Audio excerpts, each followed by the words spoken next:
hate to call it depression because it was definitely situational. Starting a business, you do learn a lot. You learn a lot about yourself.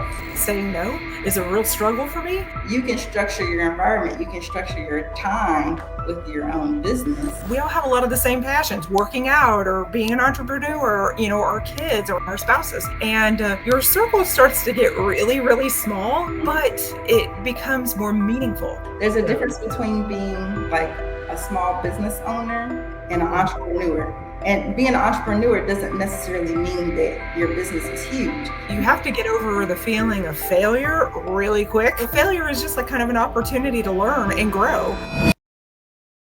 Hello, everyone. Thank you for tuning into the Social Work Journal channel. I'm your host, Delilah Adesanya, licensed clinical social worker, and also the host of the Social Work Journal podcast on Apple, Spotify, and Google. So if you've never heard it, go over there, check it out. We do deep dives on mental health. Today, here with me, I have a dear friend of mine, Nicole Omorigi. How you doing, Nicole? Hi, good morning. Good morning.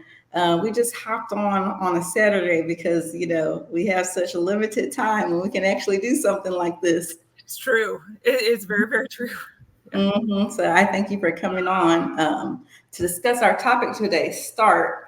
And we're pretty much going to talk about something that you really want to do, that you want to start, but maybe you're trying to overcome procrastination and get into a little bit about what that might be about, because it may not really be what you think it is. Tell us a little bit about yourself, Nicole. Okay, so I definitely at this point in my life feel kind of like the jack of all trades. So let's start 5 years ago. I was a nurse, so I feel like I'm formerly a nurse now. I was a school nurse, and that's when COVID started.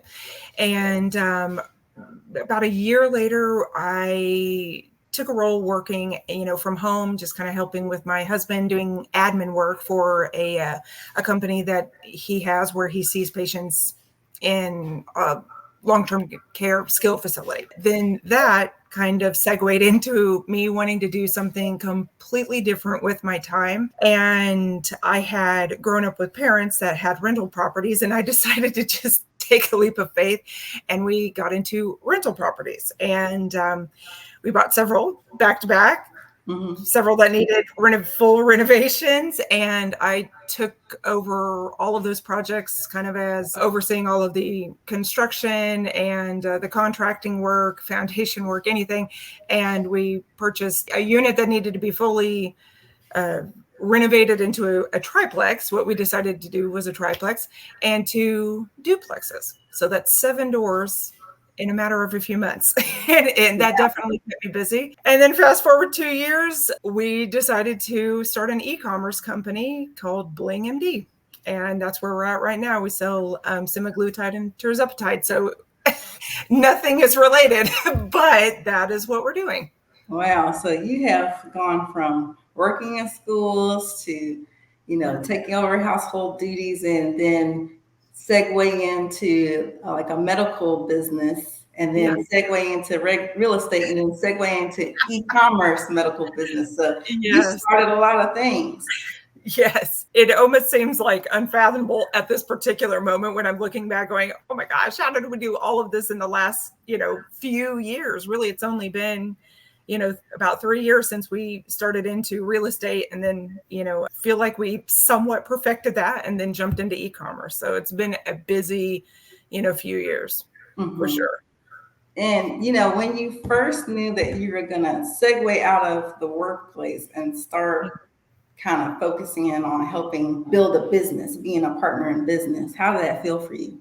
So I have to tell you, I absolutely loved my job. So I had started out in working in long-term care skilled facilities and then home health, and then decided that I wanted to work where my daughter was attending school. And there was a position that came up for a school nurse. And, so I got that job and worked there for about 4.5 years. And I loved it. You definitely feel like you're a part of a bigger community. But the school that I was at, which I absolutely loved, and I adored most of, almost all of my coworkers, not most, but almost all of my coworkers. It took a lot more time than I thought, where I don't know what I thought school nursing would be like, but I definitely thought it was going to be like I'm there by 7:30, out by 3:30.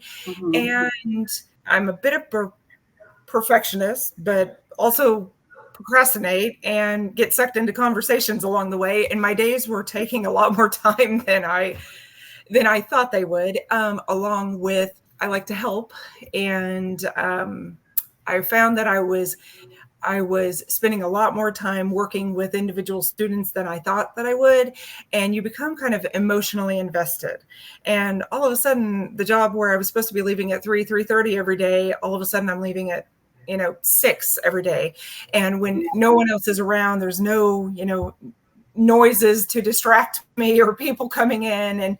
And because I know it was a school nursing position, but I was seeing probably 30, 40, 50, don't add flu season, where it might be 60 or 70 students a day, because an open door policy, and I wanted to keep it that way.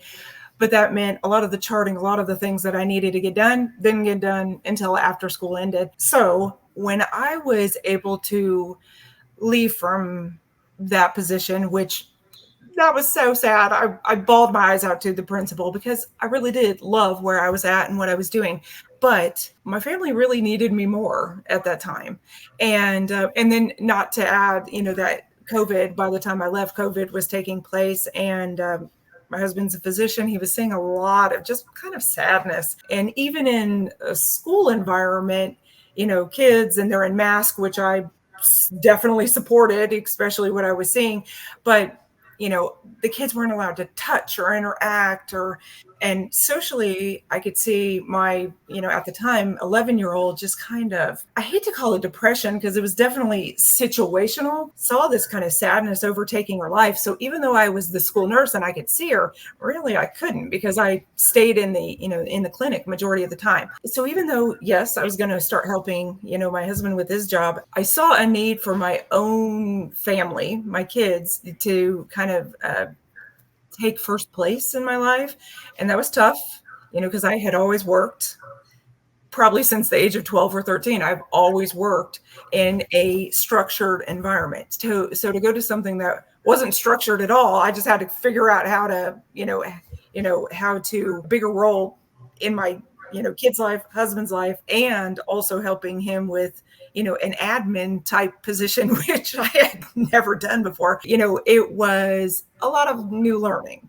And, but the immediate freedom of it made it completely worth it.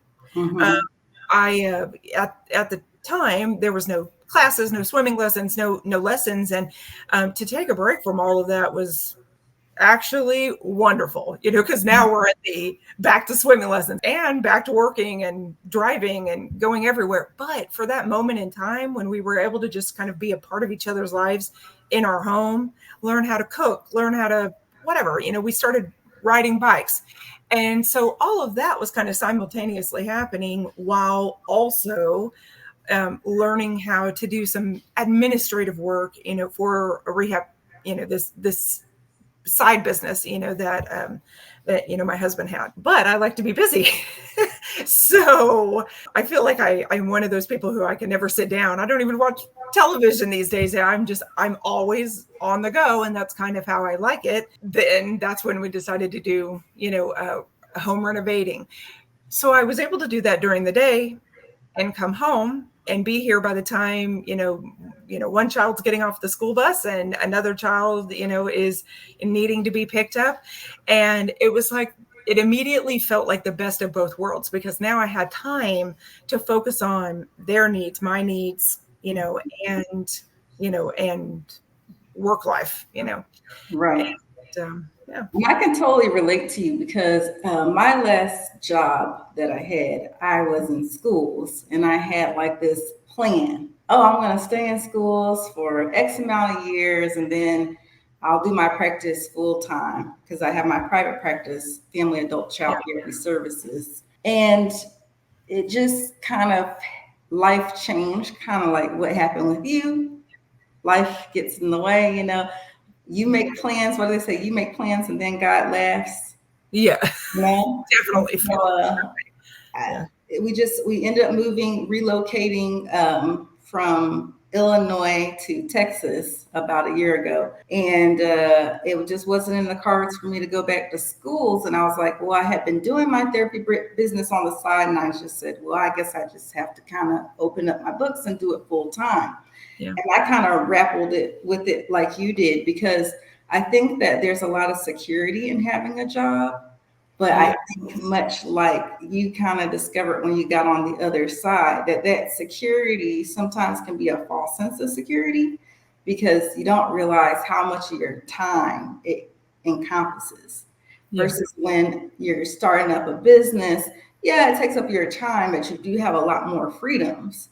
So in Yeah. actuality, sometimes, we don't start the things that we need to do, or we kind of grapple with segueing into this new chapter in our life, because we have our ideas about how things are supposed to turn out, and we don't know what's on the other side. So we Yeah. don't want to give up that security that we know what this Yeah. is, right? But then you Yeah. get to the other side and you're like, oh, maybe this isn't so bad, you know? I had, my mom worked at the same job for almost 50 years before she retired. My father worked at the post office, for 40 years, I think, before he retired. And stability, and fear of the unknown and stability were probably the two things that kept me from having maybe a business idea that I would, go for. So before I started college, I went to massage therapy school, and I had a little, business where I would travel, to people's homes and do, I don't know, bachelorette parties and just fun things, Mother's Day out, whatever. And so I was 19. And the good thing about being so young is like, you don't have a lot of fear, and so I just jumped right into it, not knowing how to balance books or anything like that. And I remember having to ask my parents, like, oh my god, how do I do this? Do I need an accountant? And had no clue what I was doing. But I always kind of felt like I wanted to have that kind of freedom of time. But if I'm being honest, I think I'm more of a worker bee, most of the time, than I am inclined to feel like I'm an entrepreneur. And so even though I'm, like, okay, hey, my name is on this business, my name is on this business, I like having a set of rules to follow. And when you're an entrepreneur, you're going to setting your own rules for yourself. And so that's what I had to learn pretty immediately is you don't have somebody telling you what to do. Yeah, sure. My, partner and spouse, he's going to say, hey, can you get this done? And I'm great at checking off tasks, but when you are the business owner, you have to create your own list of tasks that you have to kind of work through each and every day. But I can break my time up, if I want to work, in the evening, if I want to work in the day, if I have a quick little thing to do in the middle of the day, and the rest of the time I'm free. It doesn't mean I'm not working, my tail off when I am working, but the freedom to grow it as much as we want to grow it, or to keep it as stable, and small, that's been huge for us, especially in the field of like rental properties. I don't have to go out and buy 100, I can just start with one and get a feel for it and then buy another. And I guess we jumped into it a little bit more than buying one, but I've learned so much from each of those experiences. Not to say that I wasn't having mental breakdown during while learning those things, and gutting a house and starting completely from scratch and dealing for me, because I was doing a lot of the communication. You realize very quickly, like renovation, home building, construction, plumbing, it feels a bit like a man's world. And so when you're getting quotes, like, I'm going to meet you at this time, I want to see this. No, you don't need to be there. That, your contractor can be there. No, I'm going to be there. I want to see exactly what you're doing. At first, you don't really get a good reception to that. until you get tough, I mean, you really do. And I hate conflict, by nature, but there are just some situations, like when you're getting quotes, for prices to, hey, this is what this is going to cost. No. And then you have to start educating yourself. You have to do that very, very quickly, or you'll start to get walked over a little bit.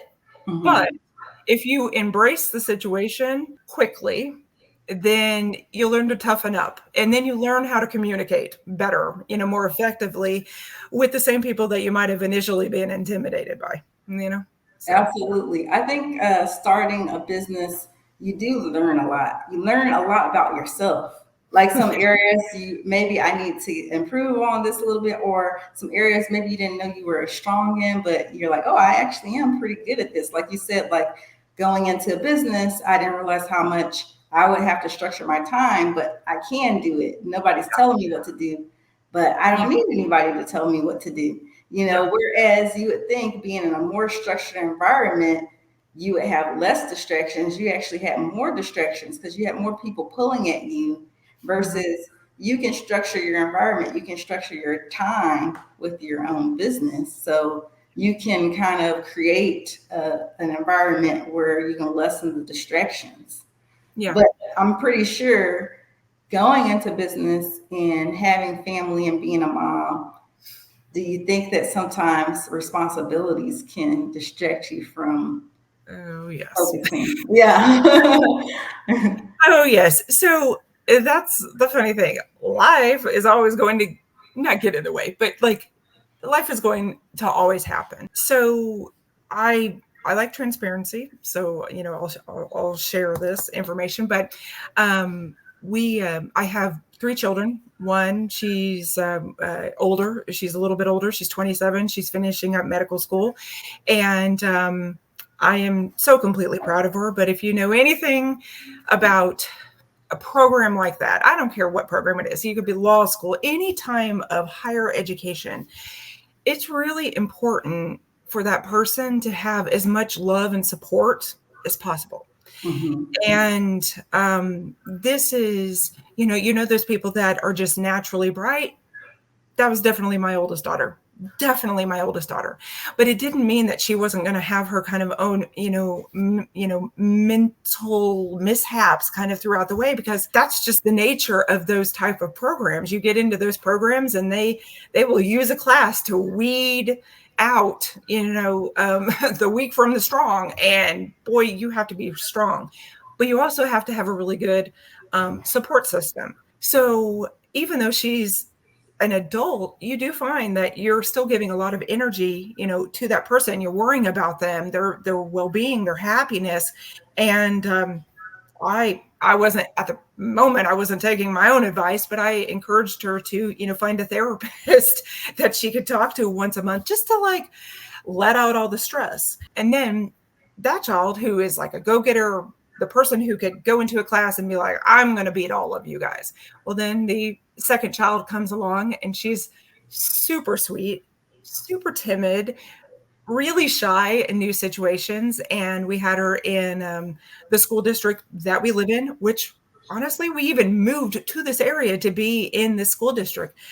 But 1,000 kids or more, 1,400 kids, in the middle school. And my shy, timid, sweet girl was just kind of being suffocated. And I had to go, you know what? Not everybody can push through and like, come on, toughen up, toughen up. And so we moved her to a small private school, in Plano. And it ended up almost immediately being the perfect environment for her. She's completely thrived, since she's been there. And then my, son, he's 9 now, but he is a high energy kid. If he doesn't want to learn it, he could care less about what you're talking about. But what he is good at, he's really good at. And he likes hands-on, technical. And so for me, here we hadn't started Bling MD yet, but we had just purchased all of these rentals. And I have, a daughter who was having her own struggles in medical school, and I'm trying to support her. A daughter that just moved to a new private school that I was spending 2 hours a day driving to and from. I had her on track. And then I have a teacher calling going, your youngest son, he's so hyperactive. And it was like, as life would happen, we had a pipe burst in one of our apartments or one of our duplexes. Oh my God, $18,000 immediately. Like you have to spend it, and we had to put this family, in a hotel, and then as luck would have it, like a sister-in-law, well, my sister-in-law's sister-in-law was diagnosed with cancer, and then my mom was diagnosed with cancer. Yeah, that was tough. And I say all this to say I was going so fast and so hard that all these things that sometimes they pop up, all of a sudden overwhelmed me. And I started having panic attacks. It was like just the thought of another thing hitting my life. And I hate to say this, but it is what it is. I feel like I had a kind of a mental breakdown. I mean, it is what it is. I immediately knew I was going to have to take care of my mental health if I wanted to help anybody else with their mental health, or if I wanted to be successful.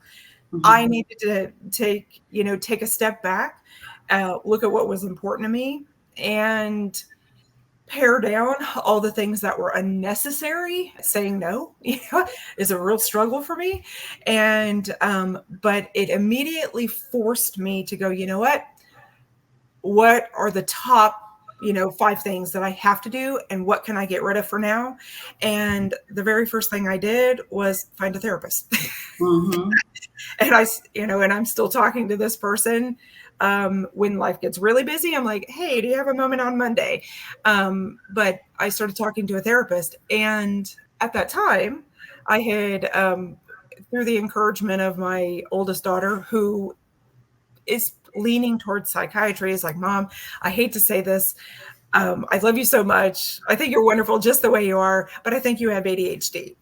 Oh, yeah. So, yeah, that self-discovery. And, I think it's interesting that you segue into that, because when I segue into doing my business full time, I think that's when I came to terms with having ADHD as well, because I think that I started to realize something, because I have, the podcast, I created a journal with a podcast. I have the children's clothing line at Tigo. And then I have my therapy practice. And a lot of people would say, how do you do all these things? And I'm like, oh, I know it is. It's ADHD. I'm ADHD inattentive type primarily. And, sometimes, people with ADHD, we can be very creative people. We process information a lot faster than most people. So most people cannot catch up with us, No. And so we have all these passions and things that we want to do. But you realize it's not that you can't do different things, but you just can't do them all at once. And sometimes, like you said, you do have to pare down. It's like you learn how to eliminate unnecessary distractions and focus on what's most important at that time. And then you can pivot to something else once you've gotten that to a good place. And I feel like being a business owner has really forced me to do that too, because at one point I felt too like, oh, I'm a jack of all trades, or I felt like I was just stretched so thin, or I was telling my husband, I feel like I'm not really doing well at anything. And he was like, you're just doing too many things. And, so I had to learn, like, a dream deferred is not a dream denied. What's most important to me right now? Well, I knew that although there were times where I would go through the ebbs and flows of building a business. Sometimes your business is just like booming, and then sometimes it slows down, and you're like, oh, you have that anxiety about like unknown. What does this mean for me? Does this mean that, I shouldn't have done this business full time? Maybe I need to go back to schools. And you realize, so recently, maybe like a month ago, I started like looking at some jobs in schools, and I start filling out applications. And I remember in the back of my head, I said to myself, this is not a good use of my time. I should be filling out my applications for my licenses in other states, because I have some clients who relocated and they're like, we're just going to wait for you to get your license here. Yeah. Like, if you're committed like that, then I'm committed too. But Yeah. also, I ended up taking on a couple of therapists under my practice. And I was like, I need to get licensed in more states so I can continue to take on therapists and, grow the business. So Yeah. sometimes that those ideas of what we know to be secure, which is, to be secure from what you were sharing, Yeah. being there for other people, that feels safe, Yeah. that feels secure, just falling back into those old behaviors. When you start to transition to that other side and you start to have more realization, self-realization, self-actualization about yourself, you start to Yeah. realize old behaviors, those were actually pulling me back. The safety Yeah. behaviors, they were actually keeping me from doing what I should be doing. And you start to make those changes. It's kind of weird that I would say this, but I feel like the further I get into entrepreneurship, the more I value family and the more I kind of think like, there's more important things in life than accomplishing goals and, getting to a certain level of financial freedom. I Yeah. actually do value the time that I spend with my daughter more. I have, a 4.5-year-old. And before we started this recording, I was taking her to her tennis class this morning. Yeah. I just really enjoy the fact that since I stopped working, I feel like I'm really getting to watch her grow up. Yeah. She has something at her school. I don't have to ask anybody if I can take off. I can just go. And I feel like I'm more involved with her. Yeah. She's learning how to read now. So, like, I have more patience to do things like that, like sit down and read with her. We always used to do, like, her workbooks with her a few days a week after school. But now I'm like, oh, I can sit down and read with her. Bedtime. It doesn't matter if it's like a hour routine, because we do our little things together. We have our little mother-daughter talks. Or when I pick her up from school, I'm not so tired that I just have the music on. I'm like actually having a conversation with her because I have that energy. And so eliminating distractions and pivoting, like, okay, this is what I'm going to focus on right now. Later, I'll focus on this. I think, part of going into entrepreneurship is you have the opportunity to do that. That's huge. I mean, it really is. I I think that even though if for me it felt really embarrassing, I would joke about it. I'm like, oh my god, my ADHD is kicking in.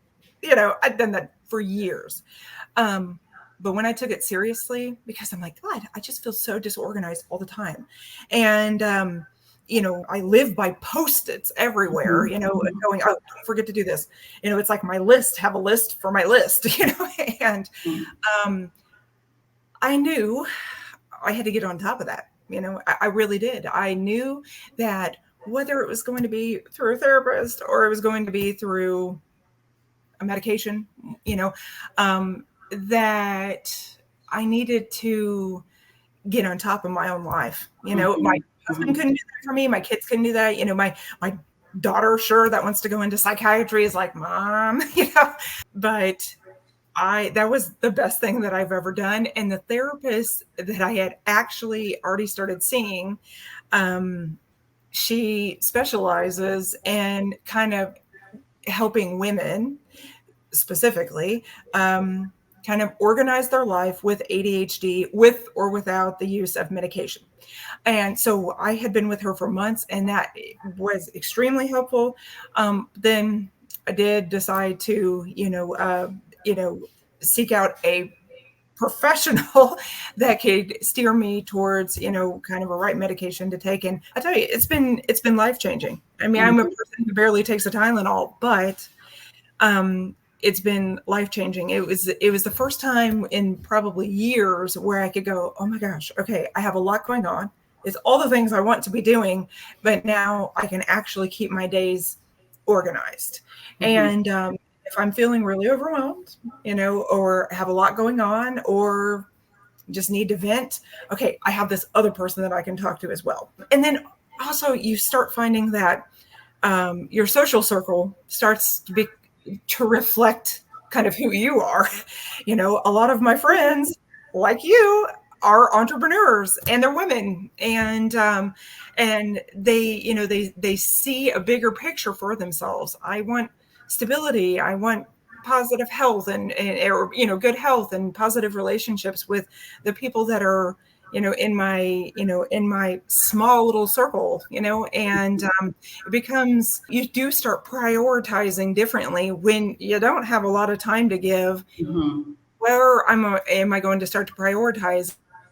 And it's, I surround myself with, typically other women that make me feel really good about what I'm doing. I can make them feel really good about what they're doing. Mm-hmm.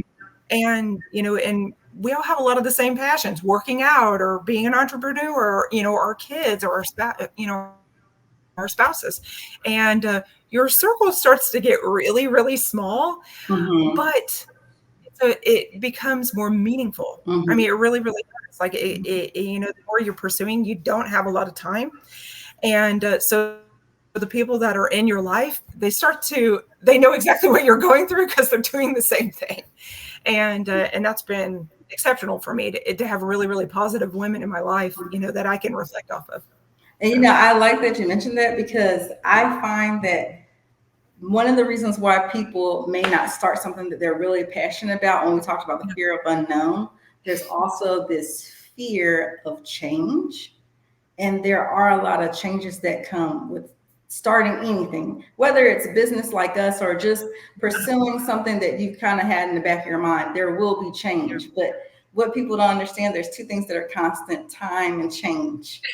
Whether yeah, whether you're fighting it or not, those two things are constant. And I think that the self-actualization part can play into that fear as well, because like you said, you started to kind of reflect and reevaluate, like, the people yeah, that you have around you, and your circle does get smaller. I think one of the things that happened to me as I start growing in my entrepreneurship is I started to realize that some of the people that I had around me weren't necessarily supportive, but maybe just like the idea of what I was doing. But when I actually started really doing it, they just weren't for me. It was more like, what can I get from you? And so yeah, I just had to kind of say, well, that's probably not somebody that I should be around. And I had to let that go. And I didn't understand it, but like you said, it's your mindset changes. yeah, And when your mindset changes, I think true entrepreneurs are more generous than what people credit them for. There's a yeah, difference between being like a small business owner and an yeah, entrepreneur. And being an entrepreneur doesn't necessarily mean that your business is huge. It's just a mindset.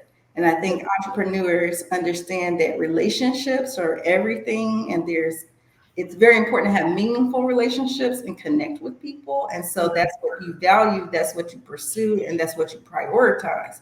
So when you start to kind of realize that those aren't the values of some people around you, then you're like, okay, that's how that circle gets smaller.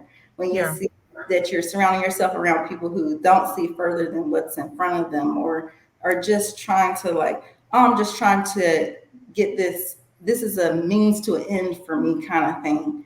yeah, It doesn't, you're like, I can't be around that because I'm in a state of evolution and growing, and I want to contribute to your growth. I want you to contribute to my growth. I want us to fill each other's cup. yeah, And it can be hard to let go. I know that was one of the hardest things for me, letting go some of those relationships and realizing, okay, you're not for me like I'm for you. You're not rooting for me like yeah. I'm rooting for you, you know? I know.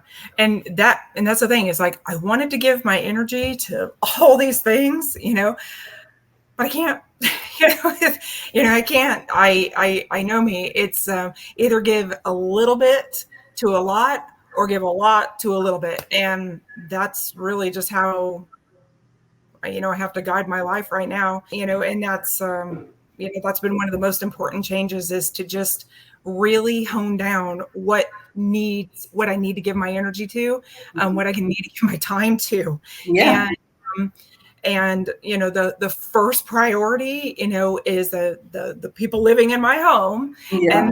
And then, I prioritize after that, because if I'm not giving all of, a lot of my positive energy to them, then, that's not fun. Like if they, my kids don't have a mom that they feel like they can come and talk to or joke with or play with, I'm always stressed. And I knew that these are the things that I wanted for my life, but it doesn't come easy. And so I know at first, I can get really, really stressed out and, kind of sink in my own, hole in my little office. And this is where I bury myself. And I never give, occasionally, have to give all of that energy to myself temporarily. But I feel like now I have the tools to go, okay, I love you so much. I know I haven't been available for this last week, but I promise that's coming to an end. This is what I've been working on. And that's been another huge thing. I tell my kids what I'm doing. I tell them what I explain to them what I'm doing. Even with the rental homes, if a place needs to be cleaned up or we need to go do a little work, I'll occasionally, I take them and I show them, this is what mom does when I'm not with you. And that's actually been really a great thing, because they see or understand at those moments when I am really, really busy. They see it now, at 9 and 15 or whatever. They see where my time and energy is going when I'm not with them. And I don't think anything's wrong with that. I want my kids to be, kids that can go out and tackle the world and potentially be an entrepreneur themselves. I think you have to get over the feeling of failure really quick. Yes, yes, yes, yes. You do. And like even with this, the e-commerce, somebody's not buying your stuff. You don't take it personal. Okay, let's get to the root of this problem. Where do we need to go from here? And that was one thing, I struggled with for a long time. And it was really my husband who was like, what is failure?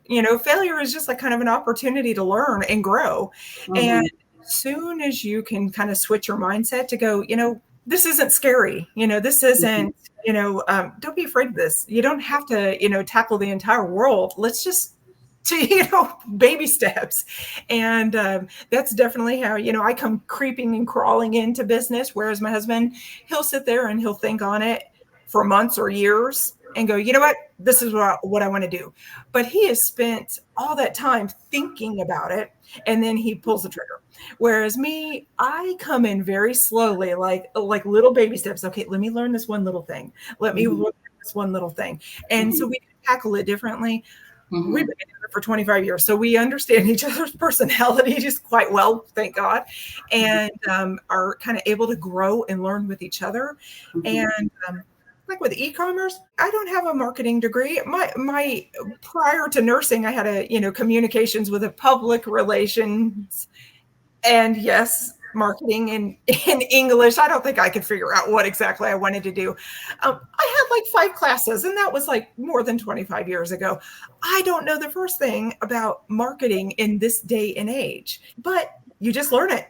You read blogs, you read stories, you read a book, you read, Marketing for Dummies, and you learn. Like I've taken a lot of advice from you. You've started your online clothing company, and you don't take anything personal. Don't take it personal. You're just learning from the people who've done it before you, and that has been the number one. The best thing is I can let down my guard and learn from others who've done it before me and take advice. And not all of it's going to work for me. Right. Because everybody's business or everybody's experiences are different. People are different. So yeah. Yeah. Absolutely. And then also one thing that we've gotten much better at is if I have an idea, my spouse, he'll listen to it. And if he has an idea, I'll listen to it. And, at first you're like, I don't know about that. But ultimately, when you kind of learn and reflect off of each other, that's been the best thing. And we've seen a lot of growth from, doing things that initially I don't think, we were both on board with, but we were like, you know what, let's give it an opportunity. And so just listening, learning, and moving forward slowly for me has been the way that, I'm not so terrified of what's on the other side, you know? And I don't look at failure as failure. So what? Somebody didn't sign up, you know, this day or that day. But look at the two that we got on this day. What did we do on that day that was different? Uh-huh. Oh, that ad. Wow. That ad we put on Facebook, you know, got 300 views, and these other two. Let's start changing the way our ads look just a little bit and see if that, and then you hire the right people that know and understand those tools. Like we hired a marketing person who can kind of tell us what direction to go in, and you just start learning the things and hiring. For us, who we've had to hire a few people that know what you don't know, and then you learn from them. Yeah, and I love that you segue into that because a lot of people, they don't start something that they're passionate about because of the fear of failure and rejection. Yeah. But like you said, failure is an opportunity for you to go back to the drawing board and say, okay, Yep. what's working for me? What's not working for me? Yeah. You know, when I started doing the therapy business full time and I started taking in more consultations, I think that was a little bit harder for me when like clients were non-responsive or potential clients, prospective clients were non-responsive to the consultation. I had to get used to that. And I had to learn like, hey, you know, you're a therapist. What do you, let's Yeah. apply what you actually show people in therapy to your own experience here. Sometimes people are just at different points of readiness for change. And Yeah. depending on what type of therapist you are, you just may not be right for that person. But that's the whole point of the consultation, to see if it's a great fit. Sometimes I leave the consultation, I'm like, yeah, I can definitely see this is probably not going to be the best fit because I don't think this person is really committed. And I'm, you know, my style of therapy, I'm not like an accountability type person. However, you know, I'm not a coach. I'm a Yeah. therapist. I'm not here to hold you accountable. I'm not an accountability coach. But there has to be a certain level of commitment because I'm going to be all in. You have to be all in, be willing to kind of deal with those ebbs and flows that come with that process. So I think with getting more further into the therapy business, I learned to do what you did, which is like that, not taking things personally. I feel like the clothing business, it doesn't feel as personal, but I had to learn to accept like there's going to be a certain market or a certain group that's going Yeah. to want what you're selling, and accept Yeah. that it may not be what you thought or who you thought it would be. But you know, you pivot and you focus on your market, and that's okay if your market isn't what you thought it was going to be. Yeah. Yeah, it's just learning, it's just information. But every single day, multiple times out of the day, I always ask myself, what did you learn? Yeah. And it's funny because even with, I started tennis like back in October, so it hasn't quite been a year yet. But every time I play, you know, or if I decide to go rent the ball machine and play with it, you know, I ask myself, what did you learn? Yeah. And sometimes I look back and I'm like, wow, I didn't realize how far I came, Yeah. because it's so easy to take little things for granted. Yeah. Or you might have ideas about like what success is, and oh, I didn't reach this certain place of achievement by this time. But then, you know, when you get more into that self-reflection of what did I learn versus thinking of things as a failure, like reframing it from failure to opportunity for learning, you realize, well, I didn't get here at this time because look, I was focusing on this thing and I finally mastered that. So there's no way I could have been doing this and doing that. You know, you really learn to key in on things and like really just focus on one thing at a time. I think through business or through like personal growth and achievement. So I do Yeah. think it's really important to whatever it is you're passionate about. Doesn't have to be Yeah. a business. It could be, oh, I always wanted to learn how to play chess, you know, but I Yeah. don't want to go around some people who really know how to play chess and feel like an idiot. You know, Yeah. they had to learn too. They Yeah. have to learn too. And like you said, if you're open to other people's opinions, I've had people tell me some really, really strong opinions that were, I would say, weren't encouraging, but I listened to the whole thing because I said there's gonna be something in there that's meaningful for me, and I just listened to it because it's just information, and you take from it what's helpful and what's not helpful. You just say, okay, well, that's their opinion, take it or leave it, but you do learn to get that thicker skin. Yeah. Mm-hmm. Oh yeah. And especially when people are what it can feel like criticizing, what you think is great, and like even on our website, which I think is fantastic, and I like the colors, and I Oh, like I how love it. Mm-hmm. but the first marketing company, actually both marketing companies that we are kind of going back and forth, like, oh, okay, which one do we want to use? They're more of the heavy hitting marketing, not Mm-hmm. just what we're doing now, getting ads out there, but really the ones that are going to focus and are designed to help you grow. Both of them, one said that our website felt a little soulless. The other one was like, it's just not relatable. I don't like the people that you've used in your ads. Wow. Because it's something that, you've put a great deal of time and changing this and changing that. And everything becomes so important when it becomes marketing to a specific audience. Mm-hmm. Everything from the font down to the people that you use in your websites. If that person doesn't look relatable, if that font isn't like catching your eye, you start to learn things, and it's not, you can't take it personal. You really cannot take it personal, because it's just somebody who's thinking that they're guiding you to the best solution because they want to see you grow. Well, maybe some don't want to see you grow, but especially if it's like a company that you're potentially going to hire to just help guide you in the right direction, they want to see you grow. The more money you make, probably the more money they're going to make. So you really have to learn to just go, you know what?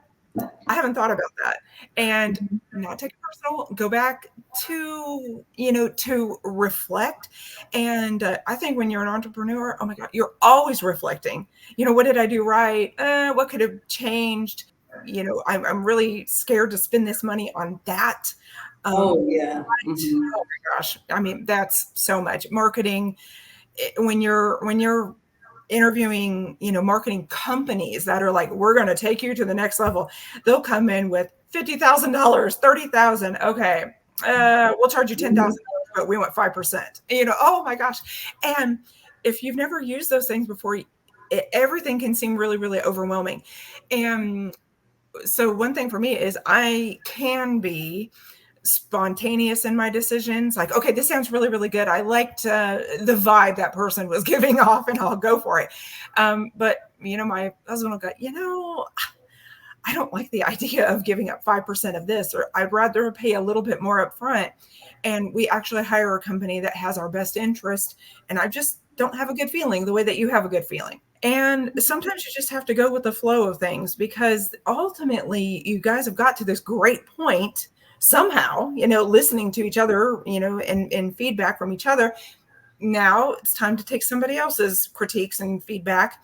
And honestly, that's probably been one of the biggest, scariest things, is when other people are allowed to put their opinion into the business that is so important to you.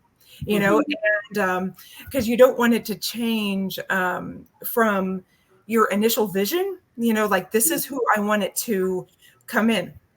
Half the business that we're getting is not from the people that I thought would be utilizing us. And Yeah. wow.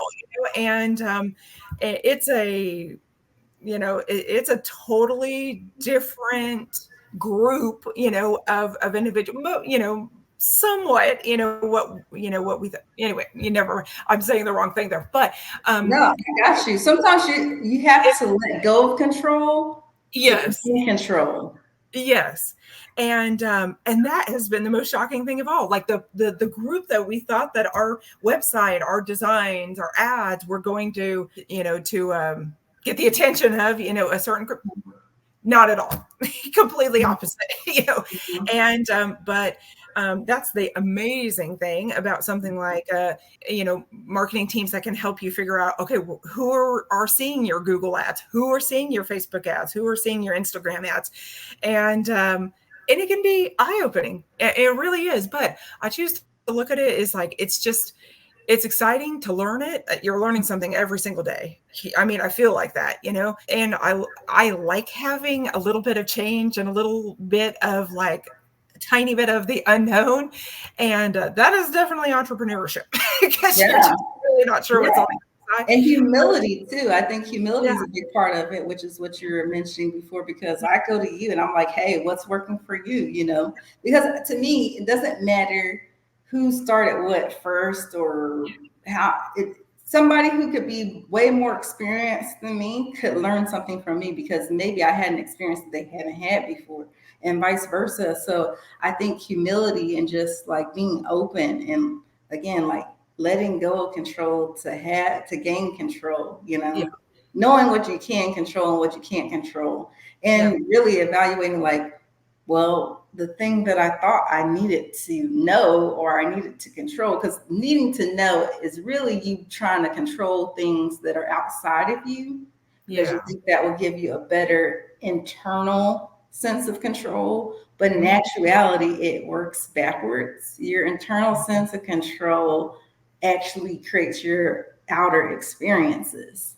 Yeah. So the outer things, those are never things that you can really control. You let those things go. You control how you perceive those outer things, like Yeah. reframing from I failed to, okay, what did I learn? Or, Yeah. I thought it was going to be this way. It wasn't this way, so things are bad. No, I thought it was going to be this way, but this is interesting. Let me see what this is about.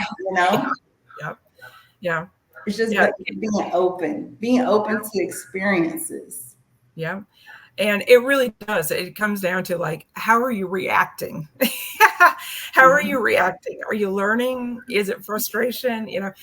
And and ultimately, I think I've had to, just take a step back from, and go, every day, every setback, every advancement, it's all just an opportunity to learn and ultimately grow, you know, and so it's quite a journey, but I wouldn't have it any other way. I'm getting ready to go out of town for a week just to go help out my parents and, help them around the house.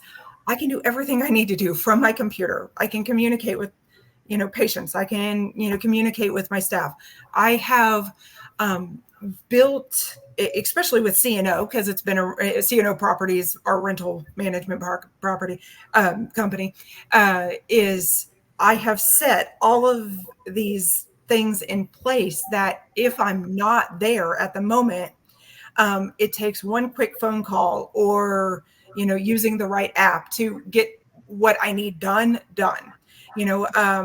Maintenance services, air conditionings, whatever, anything that I need. I have already set it up in place, and so I have all these systems in place that make my life a lot easier. And it Mhm. doesn't happen overnight, but it's the faster that you can set up those systems in your life, the easier it can be. I mean, even when it comes to, to family, I'm like, okay, I need to get this done by this time, this done by this time. I have to leave to go pick up this kid at this time. And it sounds like over structuring, but honestly, if you can kind of have systems in place, go, Mhm. have to get done with this by this time today because I Mhm. have to do all these things afterwards, then you get straight to the point, get your work finished, and it's, yeah, you're accountable to yourself. There's no one else. Yeah. You're accountable to yourself and only you.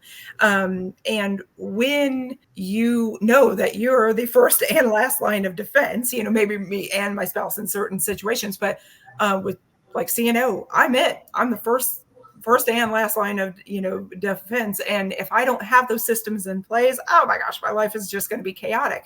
And so the faster you do those things and get yourself organized, the Yeah. better off you'll be, Yes, systems definitely. I think I spent a good amount of time on systems once I was like fully into running my business, and that was like my income.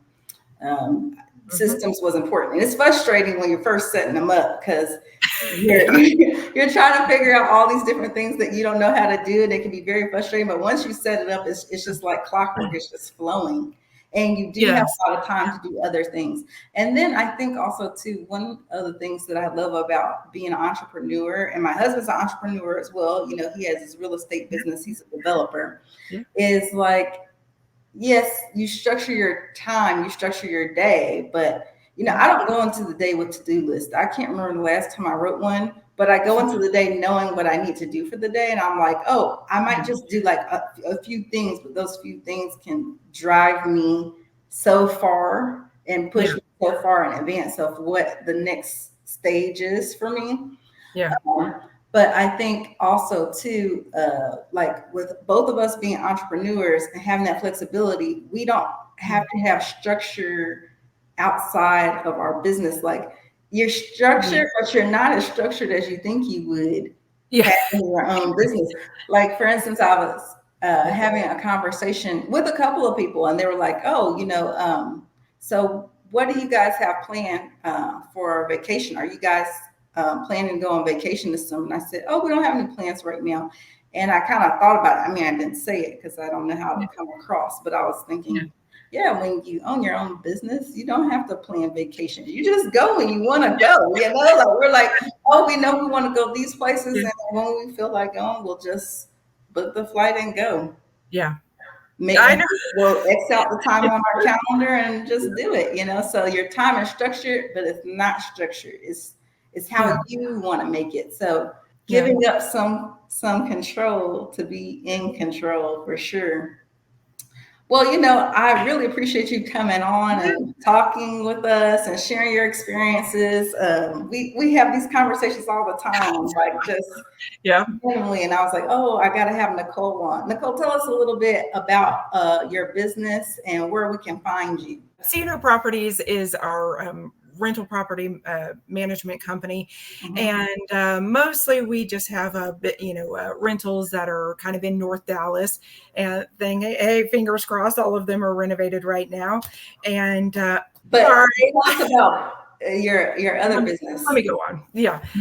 So the most recent business that we've started, something I'm really, really passionate about, is Bling MD. And you can find us at www.blingmd.com. And so what we do sell is semaglutide and tirzepatide. Semaglutide is basically generic Ozempic, and tirzepatide is generic Mounjaro or Zepbound. There's been so many advancements in, weight loss therapies, and we found that there was just so much access. Oh my God. No, I get it. Access with people being able to get the medication or. Okay, so I myself have lost 75 pounds. No, that wasn't all, using any kind of medication, which I did use Ozempic for about 3 months, April, May, and June of last year. But why I used it in the first place is because I have spent the last 4 years focusing on my health, getting into the gym, changing nutrition, and so a lot of my time was spent, in the gym, working out. But then when I kind of went through what I was kind of talking about, I had a moment where I stopped going to the gym and I wasn't focused on myself. And kind of when I came out of that, I was like, gosh, I just gained like 15 pounds back. This is not, I've worked so hard. And so I decided to try it. I mean, everybody that I know is like, oh, have you tried that? Have you did this? And I was meeting people who had had a lot of success, on Ozempic, and I decided to try it for 3 months. All I wanted to do was lose the weight that I had just gained. And so within about 3 months, I had lost about 12 pounds of 15 pounds that I had gained. And what it did for me was it gave me the motivation I needed to kind of move forward. And so from that time, I had lost another 25 pounds. But what I was hearing, from others is they were having so much difficulty, getting a prescription, or they couldn't pay out of pocket. Ozempic, if you pay out of pocket, is, $1,100. And I Mhm. went to, a friend of mine that's a pharmacist, and he's like, you don't actually, I know that I work here and I know that you're getting this product, but you don't actually have to utilize this. He was like, if I were you, I would try, semaglutide or tirzepatide. And that was, over a year ago. And when I realized that it was the exact same formulation and you could get it at a fifth of the price, I talked to my spouse about it, and I said, you know what? I'm a nurse by trade. You're a physician by trade. What if we start our, own business, get, allowing access to these medications that can otherwise be really, really challenging to get. And from then, we've learned so much about it. I mean, everything, from, women that have PCOS, they're having a difficult time getting pregnant, or struggling with infertility. And I'm not saying in every case, but all of a sudden, they're losing a little bit of weight, and their blood sugars are stabilizing, and now all of a sudden their hormones are balancing out, and they're getting, the, treatment that they need on kind of both sides. And all of a sudden, they're getting pregnant, and now cardiologists are recommending it for weight loss, and endocrinologists are recommending it for weight loss, and it just felt like a product that I could support, and decided to take action on it, and we started Bling MD. So yeah, Nice. so So we that's can go to blingmd.com and we can check it out. yeah, because we have a physician in-house who is managing all of our applications, and he sees them in real time. It's we're able to get those approved pretty quickly, and your medication's ordered, gosh, in less than 24 hours, and usually they're by to that person's doorstep within 2 to 4 business days. So it's been a great venture so far, and I'm really proud of it so far. So yeah, Awesome. Well, we'll definitely have to have you back on. We have plenty of yeah, things to talk about because we talk all the time, but I still want us to talk more about semaglutide and how do you say it, tirzepatide. Parazepatide, because I know that's been kind of a controversial issue lately, but Yeah, it sounds to me like you see a lot of benefits, and I think people could benefit from the education. So you guys stay tuned because we're definitely going to have Nicole back on, and it was a pleasure speaking with you today. you Um, too. I hope that everyone was able to kind of get a glimpse of what we experience as entrepreneurs, and Yeah, kind of understand that getting on that other side of doing whatever it is you're passionate about, or whatever dream you have, something you want to start. Sometimes once you get on the other side, it's never what you think it is. Now that's yeah, true, never what you think it is, but it yeah, may be so much better than what you kind of anticipated it would be. yeah. I know. So Mhm. anybody who's listening, head over to blingmd.com. I'm going to leave the website in the description, and also head over to the socialworkjournal.com so you can check out the podcast. And you all have a great day. Good. Thank you. Thanks. Bye. Bye bye.